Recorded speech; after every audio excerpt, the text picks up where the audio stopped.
आलमी अदब क्लासिक का तारुफी मुताला। मैं doctor Nabeel Ahmed, assistant professor, university of education, Lahore. Monks, Oliver Twist, Mrs Bumble और मिस्टर बम्बल।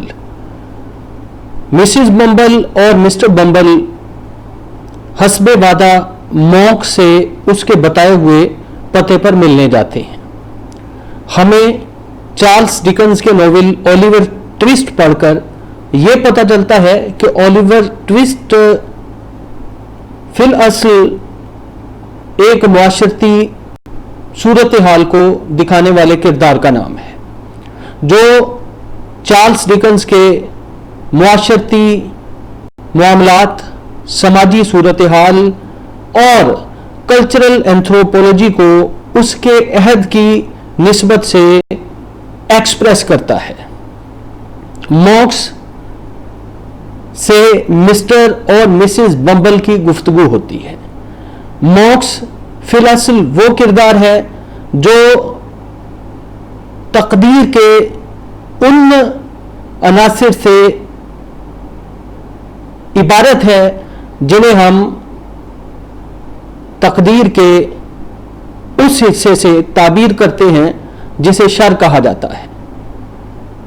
चार्ल्स डिकेंस के नोवेलों में वो गहराई और गहराई तो नहीं है जो हमें बाल्ज़क के नोवेलों में देखने को मिलती है।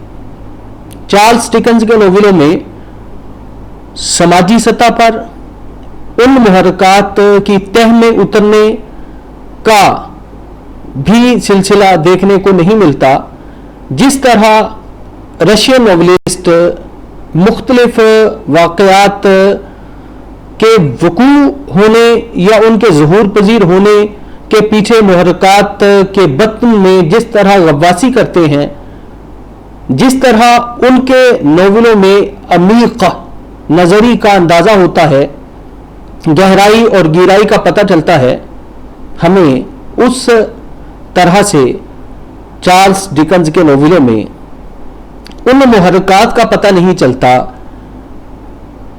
जो एक इंसान को या एक ग्रोह को मुआशरे में मनफी सरगर्मियों की तरफ माइल करते हैं।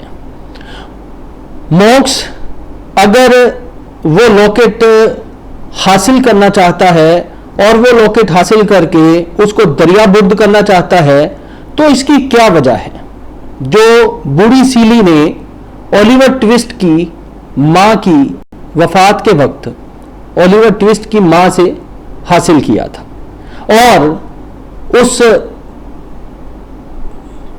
बूढ़ी खातून ने ओलिवर ट्विस्ट की मां से वादा किया था कि वो ओलिवर ट्विस्ट को वो लॉकेट दे देगी, लेकिन उसने वो वादा ईफा नहीं किया। आखिर इसके मुहर्रकात क्या थे? चार्ल्स डिकेंस उन मुहर्रकात की तरफ अपने क़ारीन को लेकर नहीं जाता। चार्ल्स डिकेंस का एक तरह से ये अलमिया कहा जा सकता है कि वो समाज के ऊपरी मामलात को, सामने के मज़ाहिर को, सामने के एलिमेंट्स को तो ज़रूर दिखाता है, लेकिन उनके मुहर्रकात क्या हैं उन तक कारी की रसाई को मुश्किल बना देता है। जाहिर है कि चार्ल्स डिकेंस बरतानिया के उस दौर का लिखने वाला है जिस दौर में बरतानिया में इंडस्ट्रियल रेवोल्यूशन का सिलसिला अपने उरूज पर था, सनती इनकलाब अपने उरूज पर था, और मुआशरे में, बरतानवी समाज में बुर्जुआ क्लास और प्रोलेटेरिएट क्लास, बुर्जुआ तबका और प्रोलेटारिया तबका, दोनों एक तरह से एक इक़्तिसादी तौर पर, माशी तौर पर खुशहाली का सामना कर रहा था या खुशहाल था, तो दूसरी तरफ प्रोलेटारिया तबका बदहाली का शिकार था, माशी कसम पुरसी के आलम में जिंदगी बसर कर रहा था। शायद यही वजह है कि चार्ल्स डिकन्स के नॉवेलों में हमें ऐसे लोग भी मिलते हैं जो नेकतीनत हैं, जो मनफी सरगर्मियों का हिस्सा नहीं बनना चाहते, लेकिन मुआशरती जबरियत उन्हें मनफी सरगर्मियों की तरफ धकेल देती है। जिस तरह हमें चार्ल्स डिकन्स के नॉवेल ओलिवर ट्विस्ट का मरकजी किरदार ओलिवर ट्विस्ट जो नेकतीनत है, जो मनफी सरगर्मियों का हिस्सा नहीं बनना चाहता, लेकिन मुआशरती जबरियत के नतीजे में वो एक ऐसे ग्रोह के हत्थे चढ़ जाता है, बल्कि वो जिंदगी की अलमनाकियों से बार बार सामना करता है, या वो जिंदगी की अलमनाकियों का बार बार सामना करता है और बार बार चोरों के ग्रोह के हत्थे चढ़ जाता है। जाहिर है कि वो अपनी सरिश्त के एतबार से, अपनी फितरत के एतबार से बुरा नहीं होता, उसकी तरबियत भी ऐसी नहीं होती। जाहिर है कि वो जहाँ यतीम खाने से एक जगह से दूसरी जगह पहुँचता है, दूसरी जगह से तीसरी जगह पहुँचता है, इस तरह वो बार बार जिंदगी की अलमनाकियों का सामना करता है, जबकि वो नेकतीनत है, अच्छे वस्फ का मालिक है, अच्छे किरदार का मालिक है।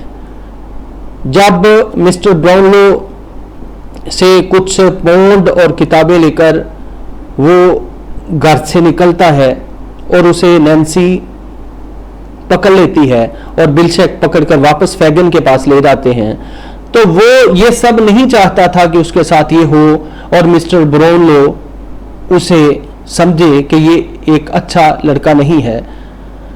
वो बार बार यही सोच रहा है कि मिस्टर ब्राउनलो अच्छा इंसान है, लिहाजा उसके साथ बुरा नहीं होना चाहिए, यानी उसकी किताबें और उसके पैसे उसको वापस लौटाने चाहिए। जब नैन्सी और बिलशक उसको जबरदस्ती पकड़कर वापस फैगन के पास ले आते हैं, तो बार बार वो उसी तरफ उसका जहन मुराजात करता है, पलटता है, लौटता है कि मिस्टर ब्राउनलो एक अच्छा आदमी है, लिहाजा उसकी किताबें और उसके पैसे उसको वापस लौटाने चाहिए। मॉक्स से मिस्टर और मिसेस बम्बल की गुफ्तगू होती है। अगली शाम 8:30 बजे मिस्टर बम्बल अपनी बीवी को लेकर एक गंदे कस्बे में जो दरिया के नज़दीक था गए। उस वक्त आंधी और तूफान आ रहा था, दोनों खौफजदा थे। गरज और चमक से ज्यादा वो उस कस्बे से खौफजदा थे जो जराइम पेशा लोगों का अड्डा था।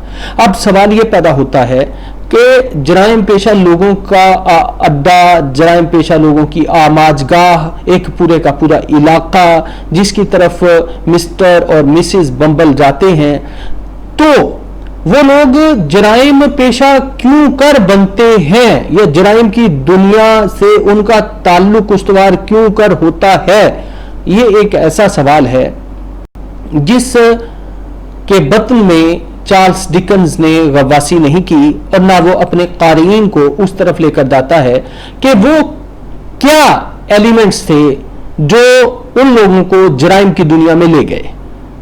जैसे हमें फैगन का पता चलता है, जैसे हम फैगन के पास जो उसके ग्रोह के लड़के होते हैं, चार्ली बैट्स है, या फिर हमें बिलशक है, या फिर हमें डॉजर का पता चलता है, या फिर नैन्सी का पता चलता है। हाँ, हमें यह तो पता चल जाता है कि ओलिवर ट्विस्ट एक जगह से मुआशी जबरियत का शिकार होने से बचने के लिए जान छुड़ाता है और लंदन का रुख करता है, और यतीम खाने में एक बूढ़े से उसने कहानियां सुनी होती हैं लंदन के बारे में, तो वो वहां से फरार की राह लेता है कि उस पर जिस्मानी तशद्दुद का सिलसिला कहीं आकर तो थमे, लेकिन क्या है कि वो आगे जाकर एक और मुसीबत में फंस जाता है। ये फिल असल उस मुआशरे की जबरियत की कहानी है, उस मुआशरे के इंसानी रवैयों का बयानिया है। आखिरकार वो मॉक्स के दिए हुए पते पर पहुंचे। कौन? मिस्टर और मिसेस बम्बल। उनको मॉक्स ने जो पता दिया था उस पते पर पहुंचे। ये एक गोदाम था जिसका निचला हिस्सा पानी में डूबा था और ऊपर का हिस्सा किसी भी वक्त डूब सकता था। जीने के ऊपर खिड़की खुली और आवाज आई, नीचे ही रहो, मैं 1 मिनट में आता हूं। अब किसने आवाज दी है? अब जाहिर है मॉक्स ने आवाज दी है मिस्टर और मिसेस बम्बल को। चंद मिनट के बाद मॉक्स ने दरवाजा खोलकर कहा, जल्दी अंदर आ जाओ। अपना डर छुपाते हुए मिसेस बम्बल अंदर दाखिल हुई। मिस्टर बम्बल डरे डरे से उनके पीछे थे। अब क्या है को वो मौसमी शदायत से, तूफान से, आंधी से उनको डर नहीं है, आसमानी बिजली की गरज चमक का उन्हें डर नहीं है, उन्हें उस खौफनाक जराम पेशा लोगों की दुनिया का खौफ है। अब वो दोनों अंदर दाखिल होते हैं अपना डर छुपाते हुए। मिसेस बम्बल भी अंदर दाखिल होती है और मिस्टर बम्बल भी। बादल गरज रहे थे जब मिस्टर बम्बल और मिसेस बम्बल मॉक्स के पास अंदर दाखिल हुए। मॉक्स ने दरवाजे में ताला लगाया और टूटे हुए जीने से उन्हें ऊपर ले गया। बादल की गरज से पूरी इमारत लरज रही थी और बिजली की चमक ने उन्हें टकाचौंध कर दिया था। मॉक्स उन्हें शिकस्ता कमरे में ले गया जहां लैंप की मध्यम रोशनी हो रही थी। कमरे में 3 कुर्सियों और एक टूटी हुई मेज के अलावा कुछ न था। ये है वो जुजियात निगारी जिस पर चार्ल्स डिकन्स को यदे तुला हासिल है। मॉक्स ने कहा, बैठ जाओ, मेरे पास फालतू वक्त नहीं है। मिसेस बम्बल की तरफ घूरते हुए उसने कहा, मुझे उस औरत के बारे में तफसील से बताओ। जाहिर है अब वो उस औरत के बारे में उजलत में वो सब कुछ जानना चाहता है। तुम्हारे लिए इसकी क्या अहमियत है? यानी मिसेस बम्बल उससे पूछती है। मैं नहीं बता सकता जब तक मुझे उसकी तफसील ना मालूम हो जाए। मिसेस बम्बल एक लिहाज से ब्रेव खातून महसूस हो रही है, लेकिन लालच का जो एलिमेंट है, लालच के एलिमेंट मिसेस बम्बल के किरदार के जरिए भी क़ारीन को पता चलता है। मैं नहीं बता सकता जब तक मुझे उसकी तफसील मालूम ना हो जाए, और मैं उस वक्त तक नहीं बताऊंगी जब तक मुझे ये मालूम ना हो जाए कि मुझे क्या मुआवजा मिलेगा। मैं तुम्हें 20 पाउंड तक दूंगा, बताना शुरू कर दो। 21। मिस्टर बम्बल जल्दी से बोले, अपना मुंह बंद करो बूढ़े।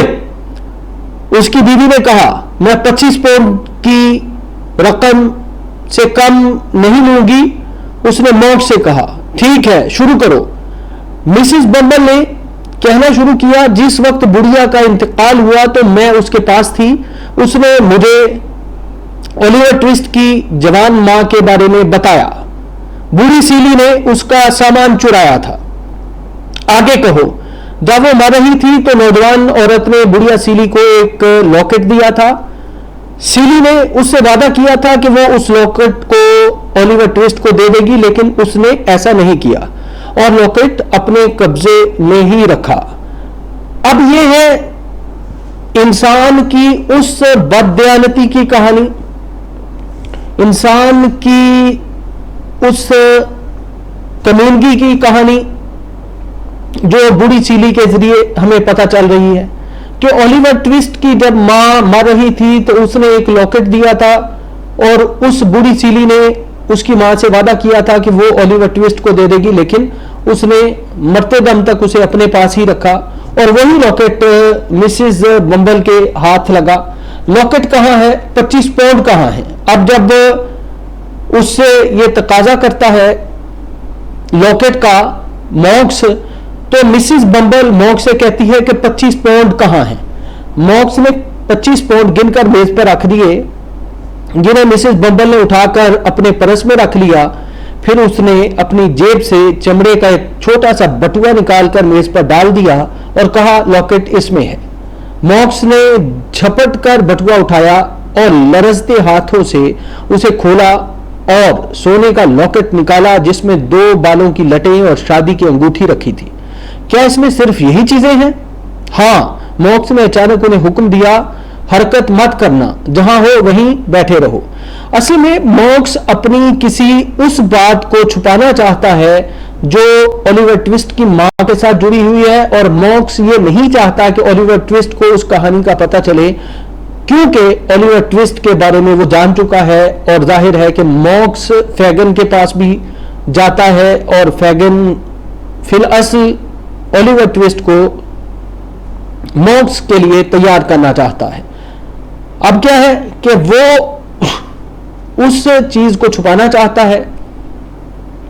ये कहते हुए उसने मेज को एक तरफ हटाया, नीचे जिसके नीचे लोहे का एक कड़ा था। मॉक्स ने कड़े को खींचा तो फर्श में एक चोर खाना नजर आया। आओ और देखो, उसने और लैंप की रोशनी चोर खाने के करीब कर दी। मिस्टर और मिसिस बम्बल सुराख के नजदीक आए और नीचे झांक कर देखा। उनके नीचे दरिया बड़ी तेजी से बह रहा था। मॉक्स ने लॉकेट को दरिया में फेंक दिया और उसको बहते हुए देखता रहा। असल में ये वो निशानी थी जिस निशानी को वो छुपाना चाहता था, लिहाजा उसने अपनी तरफ से उस निशानी को गायब कर दिया है और मिस्टर और मिसिस बम्बल से लेकर उसने उस निशानी को फेंक दिया है। जाहिर है वो निशानी ओलिवर ट्विस्ट की मां की थी। अब कभी नजर नहीं आएगा। फिर उसने मिस्टर बम्बल और उनकी बीवी की तरफ मुड़कर कहा, अब तुम जा सकते हो, और हाँ, अपनी जबान बंद रखना, और अगर ऐसा नहीं किया तो मिस्टर बम्बल और उनकी बीवी जल्दी से जीने की तरफ भागे। वो बहुत खौफजदा थे, लेकिन वो तूफान से ज्यादा मौत से डर रहे थे। वो जल्दी से बारिश और अंधेरे में ही अपने घर चले गए। बादल अब भी गरज रहे थे और बिजली चमक रही थी। मॉक्स 25 पाउंड के एवज मिसिस बम्बल से लॉकेट लेकर दरिया में बहा देता है।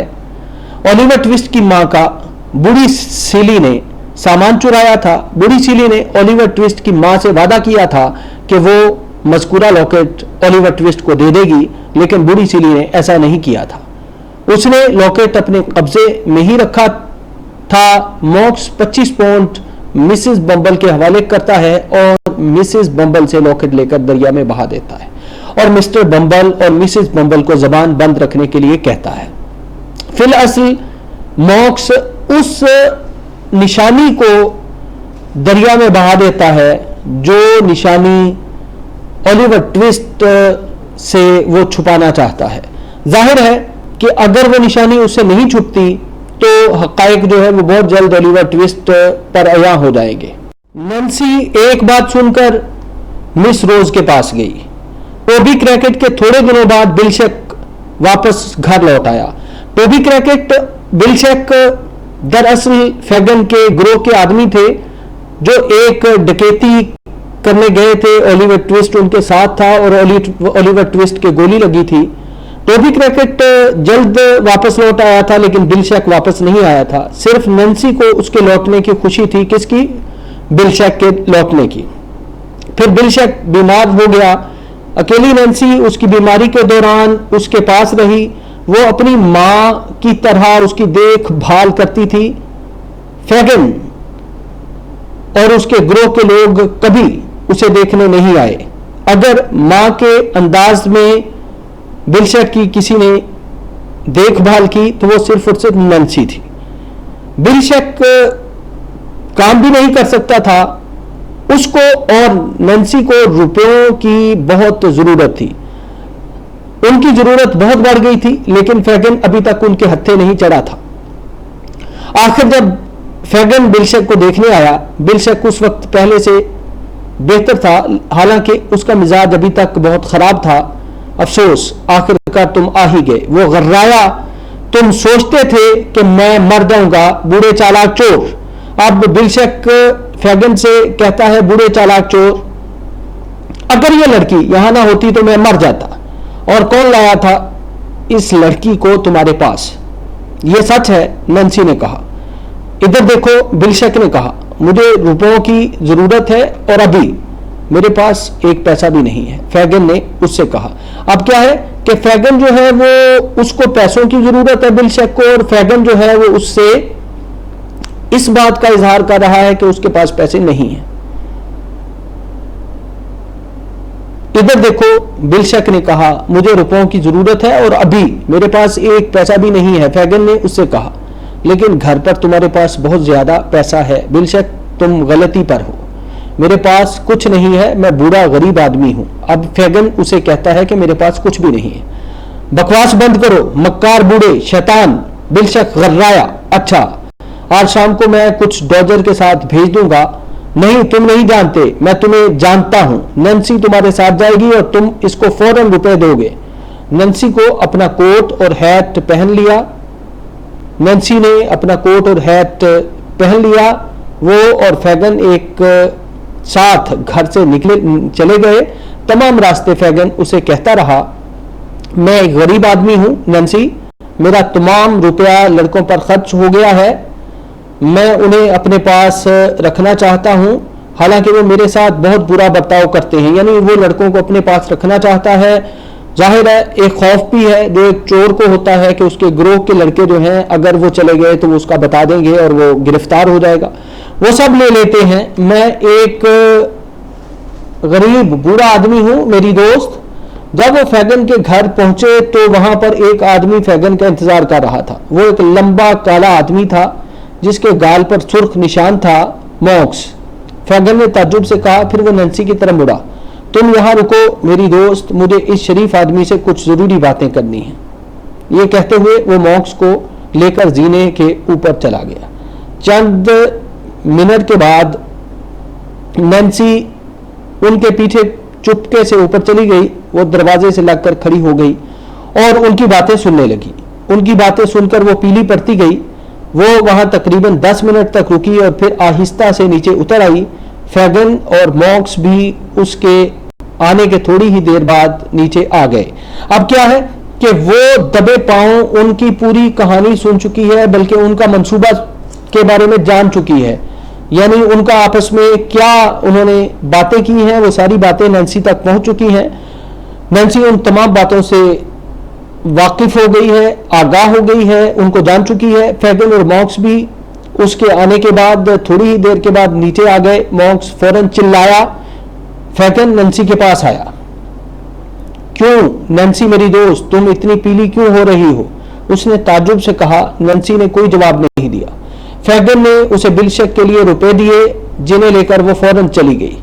गली के आधे रास्ते में उसकी ताकत ने जवाब दे दिया। वो एक दरवाजे की सीढ़ियों पर बैठ गई। फिर कुछ देर बाद वो जल्दी से उठकर बिलशक के घर चली गई। अब सवाल ये पैदा होता है कि नैन्सी ने मॉक्स और फैगन की क्या बातें सुनी हैं जिनकी वजह से वो पीली भी पड़ गई है और उसकी ताकत भी उसका साथ नहीं दे रही। शुरू में नकबजन ने उसके जर्द चेहरे पर ध्यान नहीं दिया। उसने उसे फल शराब लाने के लिए बाहर भेज दिया। बिलशक ने जल्दी ही वो उतनी ज्यादा पी गया कि उसे किसी बात का होश ना रहा। उसी शाम नैन्सी को जाड़ा बुखार आ गया, यानी सर्दी लग गई, ठंड लग गई। ठंड की वजह से उसे बुखार हुआ। क्या बात है? बिलशक ने गरीब लड़की से पूछा, तुम मुर्दे की तरह पीली दिखाई दे रही हो, बात क्या हो सकती है? कोई बात नहीं है, तुम मुझसे क्यों मजाक कर रहे हो? बिलशक ने उसके बाजुओं को बेढंगेपन से झटका दिया। मुझे बताओ तुम्हें क्या हो रहा है? वो चिल्लाया। कुछ नहीं बिलशक, मैं बिल्कुल ठीक हूं। अब वो उससे पूछना चाहता है लेकिन वो मारे खौफ के बीमार पड़ गई है। अच्छा, तुम इस तरह देखना बंद करो, अपना चेहरा तब्दील करो, वरना मैं उसे खुद बदल दूंगा। बिलशक ने उसे उठा लिया। नैन्सी मुस्कुराने की कोशिश करने लगी। फिर वो मेज के पास जाकर उसके लिए शराब का जाम भरने लगी। इसे पी लो, उसने कहा। बिलशक ने शराब जल्दी से पी ली। अब ठीक है, उसने कहा, थोड़ी शराब और दूं? नैन्सी ने उससे पूछा और उसके जवाब का इंतजार किए बगैर और जाम भरने लगी। बिलशक की आंख बचाकर उसने नींद की दवा मिला दी। बिलशक ने उसे पी लिया। फिर 3 मिनट के बाद वो गहरी नींद सो गया। नैन्सी जल्दी से बाहर आई। बाहर अंधेरा हो गया था। चर्च के घंटे ने 10 बजा दिए। उसे देर हो गई। नैन्सी ने भागना शुरू कर दिया। आखिरकार वो अपनी मंजिल मकसूद पर पहुंच गई। ये एक सुनसान होटल था जो हाइड पार्क के करीब था। वो अंदर गई और दरबान से पूछने लगी, क्या मैं मिस रोज से बात कर सकती हूँ? तुम मिस रोज मेली से क्या चाहती हो? उसने उससे पूछा। मेहरबानी करके मुझे उससे मिलने दीजिए, ये बहुत ज़रूरी है। नैन्सी ने उससे इल्तिजा की। आदमी ने उसके उदास चेहरे की तरफ हमदर्दी से देखा, फिर वो ऊपर भागा, जल्दी ही दोबारा वापस आ गया। मेरे साथ आओ, उसने नैन्सी से कहा और उसको लेकर मिस रोज मेली के कमरे में ले गया, जहां वो डरी और सहमी हुई उसका इंतजार करने लगी। अब यहाँ कहानी में एक नया मोड़ आता है। नैन्सी मिस रोज मेली के पास जाती है। जाहिर है कि नैन्सी जो है कुछ बातें जो मॉक्स और फैगन से सुनी हैं, उन बातों को मुनकशिफ करना चाहती है, उन बातों को खोलना चाहती है, मिस रोज मेली तक पहुंचाना चाहती है। नैन्सी ने मिस रोज मेली और मॉक्स के बारे में बताया। नैन्सी, मैं रोज मेली हूं, एक नर्म आवाज ने कहा। मैं आपकी क्या मदद कर सकती हूं? नैन्सी ने ऊपर देखा।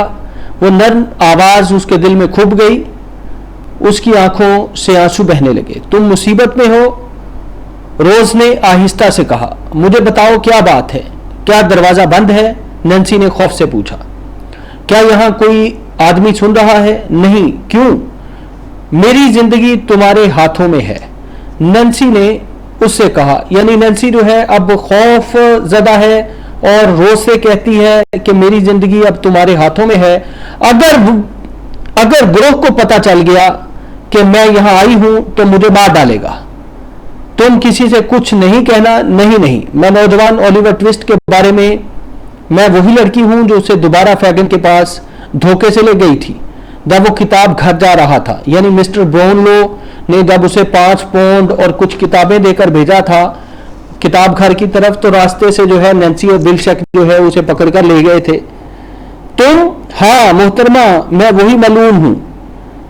नैन्सी ने रोना शुरू कर दिया। फिर उसने आगे कहा, मोहतरमा, मेरी तमाम जिंदगी चोरों के दरमियान गुजरी है। जब से मैं पैदा हुई हूं मैंने बुराई के सिवा कुछ नहीं देखा है। चोरी, मक्कारी, शराब और बुराई। ये वो इंकिशाफ कर रही है या एतराफ कर रही है? कौन? नैन्सी। नैन्सी किसके साथ? मिस रोज मेली के साथ। खामोश खामोश, रोज चिल्लाई। तुम्हारी ये बातें सुनकर मेरा दिल गमगीन हो जाएगा। मुझे तुम पर रहम आता है, मुझे तुमसे बहुत हमदर्दी है। यानी हमें यह भी पता चलता है कि चार्ल्स डिकन्स के नोवेलों में, खास तौर से ओलिवर ट्विस्ट में, जहां बुरे किरदार हैं, मुआशरे की नॉर्म्स से हटकर काम कर रहे हैं, मुआशरती अखलाकियात से हटकर काम कर रहे हैं, यानी चोरों के ग्रोह का हिस्सा हैं, तो दूसरी तरफ तकदीर के उस पहलू से ममलू किरदार भी दिखाई देते हैं जिनका खैर से ताल्लुक है। जैसे हमें मिस रोज मेली के बारे में पता चलता है। वो एक नेक दिल इंसान है, एक नेक दिल किरदार है और उसे दूसरे इंसानों से हमदर्दी है जो जबरियत का सामना कर रहे हैं। मोहतरमा, अगर तुम्हारे जैसे इंसान पैदा हो जाएं तो मेरे जैसे बुरे इंसान बहुत कम रह जाएं, गरीब नैन्सी ने कहा। जाहिर है कि एक बुरा किरदार है तो वो इतराफ कर रहा है, एक रहम दिल, एक नेक दिल, नेक तीनत, एक अच्छे इंसान से न सिर्फ उसकी अच्छाई को तस्लीम कर रहा है बल्कि अपनी बुराई का भी साथ इतराफ कर रहा है। तुम्हें मेरी बात सुननी पड़ेगी, मेरे पास ज्यादा वक्त नहीं है। मैं एक राज की खबर आपको जरूर बताऊंगी। क्या आप मॉक्स नामी शख्स से वाकिफ हैं? अब नैन्सी जो है वो मिस रोज मेली से पूछती है। मॉक्स कौन? नहीं, मैंने उसका नाम कभी नहीं सुना। अब क्या है कि ये मुकालमात आ जाते हैं और वो मुकालमात जाहिर है कि एलीट क्लास से ताल्लुक रखने वाले किरदारों के ना तो मुकालमात हैं और ना वैसी ज़बान है। ज़बान भी सादा है और मुकालमात भी आम लोगों के हैं। वो आपको जानता है, वो आपके बारे में सब मालूमात रखता है। मैंने उसे फैगन से कहते हुए सुना है, इसलिए मैं आपके पास यहाँ आई हूँ। बहुत जल्दी आपके घर डाका डाला जाएगा, मैंने ये छुपकर सुना है। जब फैगन और मॉक्स बातें कर रहे थे, मॉक्स ने फैगन को बहुत दौलत देने का वादा किया है अगर वो ओलिवर को ले जाकर चोर बना दे। क्यों? मैं नहीं जानती, मैं उसके आगे कुछ नहीं जानती, क्योंकि मॉक्स ने मेरी परछाई दीवार पर देख ली थी और मैं जल्दी से वहां से भाग आई थी। कल रात मॉक्स फैगन से मिलने आया था तो मैंने उनकी बातें सुनी। मैंने मॉक्स को यह कहते हुए सुना, मुझे कोई खतरा नहीं है, ये कोई नहीं जानता कि वो लड़का कौन है। मैंने लॉकेट दरिया में फेंक दिया है जो बूढ़ी औरत ने ओलिवर की मां से हासिल किया था। बूढ़ी औरत से मुराद बूढ़ी सीली, और वो लॉकेट जो है वो मिसेस बम्बल और मिस्टर बम्बल दोनों मॉक्स के हवाले कर आए थे और मॉक्स ने वो लॉकेट दरिया में फेंक दिया था। और अब वो फैगन को ये बता रहा है कि अब किसी को कुछ मालूम नहीं कि वो लड़का कौन है, चूंकि उसने आखिरी निशानी ओलिवर की मां की दरिया में फेंक दी है। मैं बिल्कुल नहीं समझी कि इसका क्या मतलब है, मैं बिल्कुल नहीं जानती, लेकिन ये सच है मोहतरमा, ये सब बातें जो मैंने अपनी जबान से कही हैं बिल्कुल सच्ची हैं। इसके बाद मैंने मॉक्स को ये कहते सुना, मैं लड़के को मार डालता अगर मेरी जिंदगी उससे खतरे में नहीं पड़ती, लेकिन मैंने उस पर अभी तक कड़ी निगाह रखी है। काश वो पैदा ना होता, मेरा छोटा भाई ओलिवर। अब यहां एक बात का इंकिशाफ होता है कि ओलिवर कौन है। यह फिलहाल मॉक्स का छोटा भाई है, उसका भाई। उसने यही कहा था। मोहतरमा नैन्सी ने चारों तरफ खौफ से देखा। अब मैं चलती हूं, बहुत देर हो गई, मुझे वापस जाना है। अब नैन्सी जो है वो ये सब कुछ मिस रोज को बताकर वापस जाने की बात करती है। वापस? वो उनके पास वापस ना जाओ, यही रहो, मैं तुम्हारे लिए एक महफूज जगह तलाश कर दूंगी जहां वो तुमको कभी ना तलाश कर सकेंगे। मोहतरमा मैं जरूर जाऊंगी, वो सब खराब आदमी हैं, लेकिन उनमें एक आदमी ऐसा है जिसको मैं कभी नहीं छोड़ सकती, किसी भी सूरत में नहीं छोड़ सकती। यानी वो उन सबको खराब आदमी बताती है और एक आदमी को छोड़कर। ओह, खुदा आपकी हिफाजत करे, खुदा आपको इस दुख भरी जिंदगी से छुटकारा दिलाए, निजात दिलाए।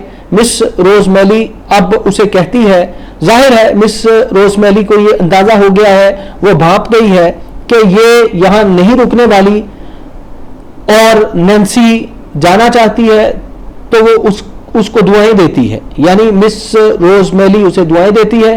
बहुत ज्यादा देर हो गई है मोहतरमा, बहुत ज्यादा। नैन्सी हिचकियां लेने लगी, फिर वो अंधों की तरह दरवाजे में चली गई। 1 मिनट रुकिए, मुझे बताइए मैं आपसे कहां मिल सकती हूं। हर इतवार की शाम को 11 बजे से आधी रात तक तुम मुझसे लंदन ब्रिज पर मिल सकती हो। अगर मैं उस वक्त तक जिंदा रही तो जरूर मिलूंगी। मुझे आप पर बहुत रहम आता है, मैं आपकी किस तरह मदद करूं? कोई मेरी मदद नहीं कर सकता मोहतरमा। अब क्या है, मिस रोज मदद करना चाहती है नैन्सी की, लेकिन नैन्सी को यह यकीन है कि मिस रोज उसकी मदद करने की पोजीशन में नहीं है। सिर्फ मौत ही मेरी मदद कर सकती है। यानी नैन्सी को मालूम है कि जराइम की दुनिया से निकलने का एक ही रास्ता है और वो मौत का रास्ता है। जराइम पेशा अफराद यही करते हैं कि वो अपने ग्रोह के लोगों को या तो मार देते हैं या जब तक वो मर नहीं जाता तब तक उसको छोड़ते नहीं हैं। नैन्सी हिचकियां लेती हुई जाने लगी। दरवाजे पर पहुंचकर उसने कहा, मासूम ओलिवर की हिफाजत करना। रोज मेली कुर्सी पर गिर पड़ी, वो बेहोश होने लगी। फिर कुछ देर के बाद उसने सोचना शुरू किया कि वो ओलिवर को बचाने के लिए जरूर कुछ करेगी। उसे क्या करना चाहिए, वो सोच में पड़ गई। सारी रात वो सोचती रही। अब असल में मिस रोज एक ऐसा किरदार है जो नेकदिल, नेकदीनत और एक हमदर्द किरदार है, और वो नहीं चाहती कि नैन्सी के साथ भी कुछ बुरा हो, और वो नहीं चाहती कि ओलिवर की जान जाए। वो ओलिवर के लिए अच्छा सोचती है, लिहाजा वो सारी रात ये सोचती रही कि इस कहानी को किस तरह ऐसा मोड़ दिया जाए कि जिसमें ओलिवर जो है उसकी जान महफूज रहे। मिस्टर ब्राउनलो को ओलिवर की सच्चाई का पता चल गया। मिसेस मेली लंदन में 2-3 रोज गुजारने आई थी। वहां पर रोज इसी दौरान में कुछ करना चाहती थी, लेकिन वो ये नहीं जानती थी कि वो क्या करे। सारी रात उसने जागकर गुजारी। दूसरी सुबह तक उसकी समझ में कुछ नहीं आया कि वो क्या करे। उसने नैन्सी की कहानी अपनी आंटी को नहीं सुनाई, क्योंकि वो डरती थी कि इससे बूढ़ी औरत खौफजदा हो जाएगी, कहां तक वो उसकी मदद करेगी। सुबह ही सुबह ओलिवर मिस्टर गिल्स के साथ चहल कदमी को गया। जब वो वापस आया तो उसने खुश होकर बताया, मैंने मिस्टर ब्राउन को देखा है, वो चिल्लाया। मैंने उन्हें उनकी गाड़ी से उतरते देखा है। उन्होंने मुझे नहीं देखा, लेकिन मैं जानता हूं वो कहां रहते हैं। क्या आप मेरे साथ उनको मेरी कहानी सुनाने चलेंगी? ओलिवर नेक दिल इंसान है। ओलिवर बुरे किरदार का या बुरे औसाफ का मालिक इंसान नहीं है। अब वो अपने उस मेहरबान मिस्टर ब्राउनलो को देखकर खुश हुआ। मिस्टर ब्राउनलो वही एक ऐसे आदमी हैं जो मुझे मशवरा दे सकते हैं, वही मुझे बताएंगे कि मुझे क्या करना चाहिए। अब कौन ये बात कर रहा है? ये ओलिवर बात कर रहा है।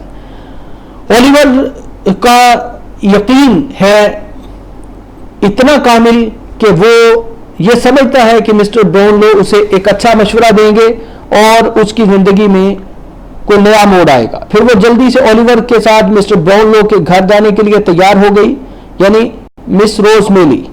जब वो उनके घर पहुंचे, उसने ओलिवर को गाड़ी में छोड़ा और अपना कार्ड एक नौकर को देकर कहा कि वो मिस्टर ब्राउनलो से बहुत अहम बात करना चाहती है। नौकर वापस आकर उसको अपने साथ ऊपर ले गया और मिस्टर ब्राउनलो के कमरे में पहुंचा दिया, जहां पर दो महजब आदमी बैठे हुए थे। मिस्टर ग्रीनविग रोज को देखकर कमरे से जाने लगे, लेकिन रोज ने उन्हें रोक लिया। मेहरबानी से आप रुक जाइए, उसने कहा। यह एक ऐसी बात है, मैं आपसे भी मशवरा करना चाहती हूं। आप दोनों इस नौजवान लड़के से हमदर्दी करते हैं जो मेरा अजीज दोस्त ओलिवर ट्विस्ट है। आहा, मिस्टर ग्रीनविग ने खुश होकर कहा, मेरी नौजवान अजीजा, अगर आपने इसके बारे में अच्छी खबर सुनाई तो मुझे बड़ी खुशी होगी। मिस्टर ब्राउनलो ने कहा। उन्होंने अपनी कुर्सी मिस मेली के करीब कर ली। अब क्या है कि वो मिस मेली से जो है वो कहानी सुनना चाहते हैं, हकीकत से आगाह होना चाहते हैं और वो उन्हें सुनाना चाहती है। वो एक बुरा लड़का है, मिस्टर ग्रीनविग ने कहा। हकीकत में वो एक, या फिर मैं अपनी टोपी चबा लूंगा। अब क्या है कि मिस्टर ब्राउनलो उसे बुरा लड़का नहीं समझते, लेकिन मिस्टर ग्रीनविग उसे बुरा लड़का समझते हैं। अब क्या है, अब यहां जो है मिस रोज मेली हकीकत से उन्हें आगाह करेगी कि वो फितरतन ऐसा नहीं है या अपनी सृष्टि के एतबार से ऐसा नहीं है। ओ नहीं, रोज चिल्लाई, सुनिए मैं आपसे क्या कहना चाहती हूं। फिर रोज ने उन्हें तमाम वाकया बता दिया जो ओलिवर के साथ पेश आया था जब मिस्टर ब्राउनलो के घर से गया था। उसने उन्हें बताया कि कैसे ओलिवर ने मिस्टर ब्राउनलो को तलाश करने की बहुत कोशिश की, लेकिन वो कामयाब न हो सका। खुदा का शुक्र है, शरीफ आदमी ने कहा। जब रोज ने अपनी कहानी खत्म की, मैं आपको नहीं बता सकता कि मुझे कितनी खुशी हुई है, आपने मुझे कितनी खुशी दी है, लेकिन आपने ये नहीं बताया कि वो लड़का आप कहाँ है। क्या वो आपके साथ नहीं आया? वो बाहर गाड़ी में बैठा आपका इंतजार कर रहा है। मिस्टर ब्राउनलो जल्दी से नीचे गए और कुछ देर बाद ओलिवर को लेकर वापस आ गए। वो दोनों बहुत खुश नजर आ रहे थे। एक शख्स और है जो ओलिवर को देखकर बहुत खुश होगा। मिस्टर ब्राउनलो ने घंटी बजाकर कहा।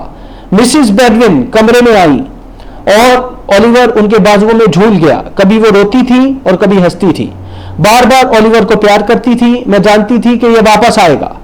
मिसिस बेडविन और मिस्टर ब्राउनलो दरअसल चार्ल्स डिकेंस के वो किरदार हैं उनके नॉवेल ओलिवर ट्विस्ट में जो नेकतीनत हैं, वफा से रिश्त हैं, अच्छे किरदार हैं, अच्छे अमालो अफआल के हामिल हैं।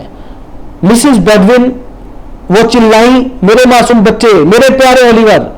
मिस्टर ब्राउनलो ने ओलिवर को मिसिस बेडविन से अलग किया। मिस्टर ब्राउन, मिस्टर ग्रीनविग और रोज दूसरे कमरे में चले गए, जहां रोज ने नैन्सी की कहानी जो उसने रात सुनाई थी बताई। दोनों शरीफ आदमियों ने बखुशी रोज की मदद करने का वादा किया। उन्होंने कहा कि वो आज शाम को रोज के होटल जाएंगे। उस वक्त तक रोज मिसिस मेली और डॉक्टर लोसबर्न को बताएगी फिर वो शाम को कोई मंसूबा बनाएंगे। उसी शाम वो इकट्ठे हुए, यानी ये सारे जो हैं इकट्ठे हुए, यानी मिस्टर ग्रीनविक भी हैं, मिस रोजमेली भी हैं और मिस्टर ब्राउनलो भी हैं। मुअम्मा की चाबी। मिस्टर ब्राउनलो ने कहा, क्या वो आदमी मॉक्स है? हम उसको पकड़ेंगे और उससे बात करेंगे, हम उस लड़की से मिलेंगे, अगली इतवार की रात वो हमें बताएगी कि मॉक्स का क्या हुलिया है, वो हमें कहां मिलेगा। इतवार तक हम कुछ नहीं कर सकते, लेकिन इतवार की शाम को मैं मिस रोज के साथ लंदन ब्रिज जाऊंगा। हम लंदन में जब तक रुकेंगे जब तक मॉक्स को तलाश ना कर लें। मिसेस मेली ने कहा, कौन जानता है कि इतवार को लड़की हमें क्या बताएगी। मिस्टर ब्राउनलो ने पुरुम्मीद लहजे में कहा, अब क्या है कि यहां जो है, क्या नैन्सी उनसे मिलने के लिए लंदन ब्रिज पर आ सकेगी या नहीं आ सकेगी, ये एक अलग सवाल है। और इस सवाल के पीछे भी जो है एक अलग कहानी छुपी हुई है। जाहिर है कि वो लड़की नैन्सी जो बिलशक के रहमो करम पर है, और बिलशक जो है वो उस ग्रोह का आदमी है, यानी फैगन के ग्रोह का आदमी है, और वो बुराई की दुनिया का एक किरदार है, और नैन्सी जो है वो उस के कब्जे में है। जाहिर है कि अब सवाल यह पैदा होता है कि क्या मिस्टर ब्राउनलो, मिस रोजमेली, मिस्टर ग्रीनविक वगैरह जो अच्छे किरदार हैं, क्या इनके साथ मुलाकात हो पाएगी नैन्सी की? क्या नैन्सी आगे की कहानी बता पाएगी? ये एक बहरहाल मुअम्मा है, इसे जो है आखिरकार तो हल होना ही है। फैगिन ने नैन्सी का पीछा करने के लिए चार्ली बैट्स को भेजा। अब फैगिन को कुछ ना कुछ अंदाजा हो गया है नैन्सी का, लिहाजा वो नैन्सी का पीछा करने के लिए चार्ली बैट्स को उसके पीछे भेजता है।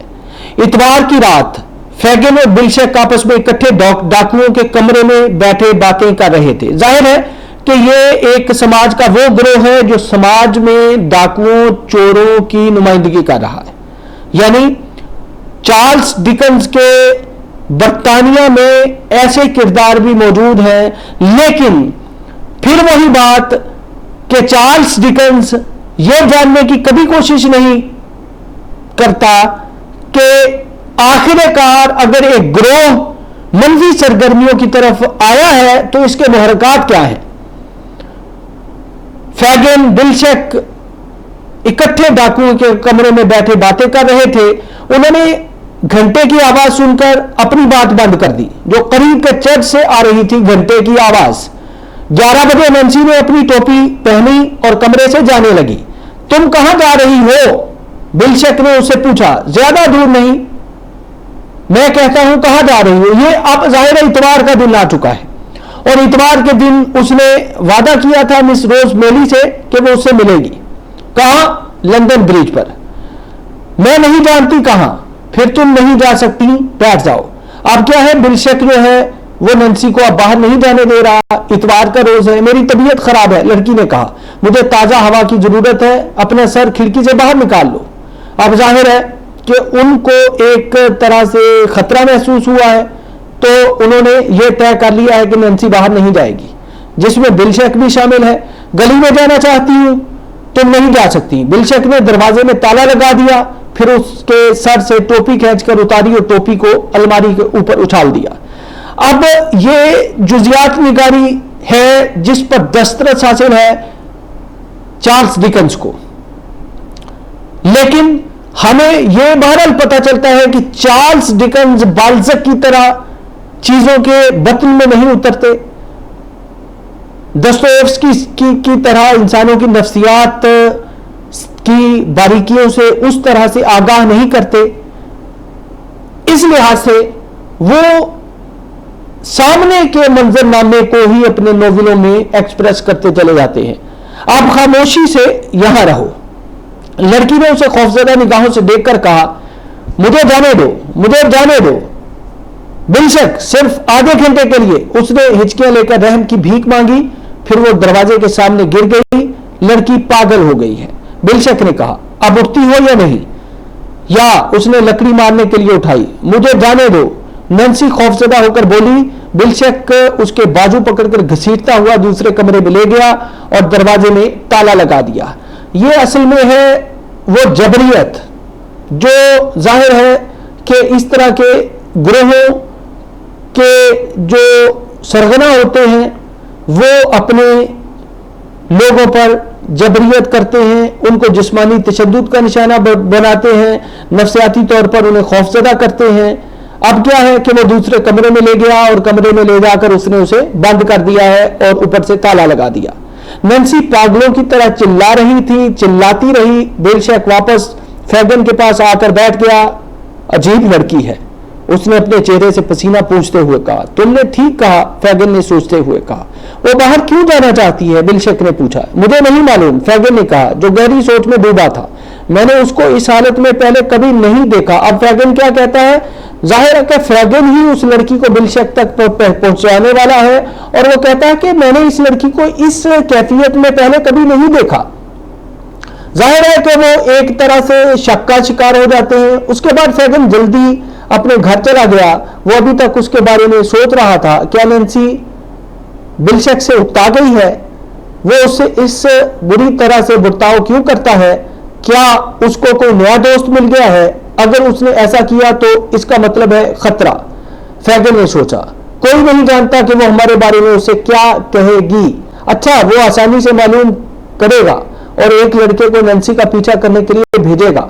जहां कहीं वो जाएगी, हाँ, सिर्फ यही तरीका है जो वो कर सकता है। ये वो हरबा है।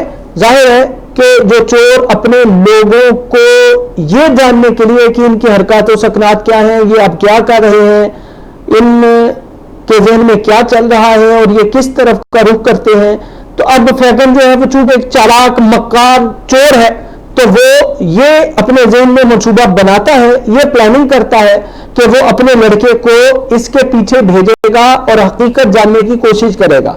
चार्ली, मेरे दोस्त, मेरे पास तुम्हारे लिए एक काम है जो तुम्हें बहुत होशियारी से करना है। इसका मुआवजा मुझे कितना मिलेगा? जाहिर है कि चोरों की दुनिया है तो पक्के चोर जो हैं वो हर बात पर पैसे मांगते हैं। पूरा 1 पाउंड मेरे दोस्त। अब फैगन उसे पौंड देने की बात करता है। ये सुनकर चार्ली की आंखें चमक गई। उसने पूछा, मुझे क्या करना होगा? अब चार्ली फैगन से पूछता है कि मुझे क्या करना होगा? बहुत आसान काम है, फैगन ने अपने हाथों को मलते हुए कहा। नैन्सी का पीछा करो जहां कहीं वो जाए और मालूम करो कि वो किससे बात करती है और क्या कहती है। तुम्हें उस पर भरोसा नहीं करना है। ये बात नहीं है मेरे दोस्त, बात यह है कि उसने एक नया दोस्त बनाया है। मैं जानना चाहता हूं कि वो कौन है। अब फैगन जो है वो ये जानना चाहता है कि नैन्सी ने एक नया दोस्त बनाया, तो वो नया दोस्त है कौन? बहुत अच्छा, मैं ये काम करूंगा। चार्ली बैट्स फैगन से कहता है कि हाँ, मैं ये काम करूंगा। चार्ली बैट्स ने नैन्सी पर कई दिनों तक कड़ी निगाह रखी। वो कभी कभी बाहर निकलती, जब वो जाती तो वो उसका पीछा परछाई की तरह करता, लेकिन नैन्सी ने किसी से कोई बात नहीं की। जब इतवार आया, फैगन ने चार्ली बैट्स से कहा, बिलशक आज रात को एक काम से बाहर गया है, वो सुबह से पहले वापस नहीं आ सकता। नैन्सी पर आज रात कड़ी निगाह रखो। अब क्या है कि फैगन चूंकि उस ग्रोह का, चोरों के ग्रोह का लीडर है, उनका कायद है, उनको लेकर चल रहा है, इसलिए वो एक एक बात की गहराई और गिराई में उतरता है। वो एक बारीक भी शर की अलामती दुनिया का नुमाइंदा है। जाहिर है कि फैगन जो है अब बिलशक के बाहर जाने के बाद चार्ली बैट्स को यह जिम्मेदारी देता है कि वो इस लड़की पर यानी नैन्सी पर कड़ी निगाह रखेगा। और असल में फैगन ये जानना चाहता है कि नैन्सी की हरकत और सकनात क्या है, नैन्सी कहाँ जा रही है, नैन्सी क्या कर रही है, नैन्सी के अब जिंदगी के मामलात क्या हैं। चूंकि फैगन को उसकी पूरी जिंदगी का पता है और उसकी जिंदगी में एक नया मोड़ आया है, उस नए मोड़ को लेकर वो शक में पड़ जाता है और अब वो हकायक जानना चाहता है। यानी फैगन जो है ये जानना चाहता है कि नैन्सी जो है कहाँ जाती है और नैन्सी के जिंदगी के मामलात क्या हैं, और नैन्सी कहीं ऐसा तो नहीं कि नैन्सी जो है वो हमारे ग्रोह के बारे में किसी को कुछ बताने वाली है या बता चुकी है। यही वजह है कि वो नैन्सी की सरगर्मियों पर नजर रखे हुए है या वो गहरी या कड़ी नजर रखना चाहता है।